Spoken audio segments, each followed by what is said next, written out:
মন্ত্রী সন্ধ্যারানী টুডুকে আর চান না তারই দলের একাংশ। পুরুলিয়ার মানবাজারে প্রার্থী বদলে দাবি উঠল তৃণমূল কংগ্রেসে। শীর্ষ নেতৃত্বের কাছে আবেদন জানালো দলেরই বিক্ষুব্ধ ব্লক।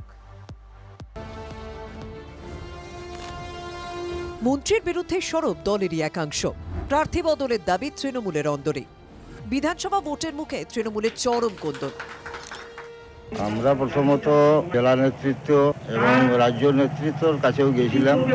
বর্তমান যে এমএলএ বা মন্ত্রী আছেন, আগামী 26-এর বিধানসভা নির্বাচনে প্রার্থী পরিবর্তন করতে হবে।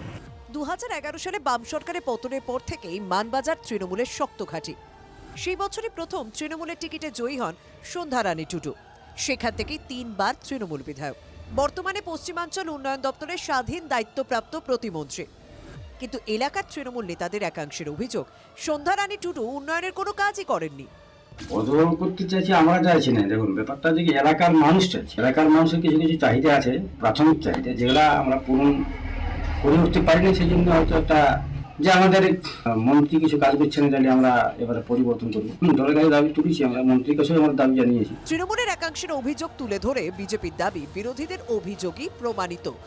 কে চাইবে, কে নাই চাইবে, সেটা ওদের ম্যাটার। কিন্তু আমরা এতদিন যে বারবার বলে এসেছি, মানবাজারে যিনি মন্ত্রী আছেন মাননীয় সন্ধ্যারানী টুডু, উনি সব কাজে ফেলিওর। তাদের দলের লোকরা বলছে, এটাই প্রমাণিত। আমরা ভুল ছিলাম না এতদিন।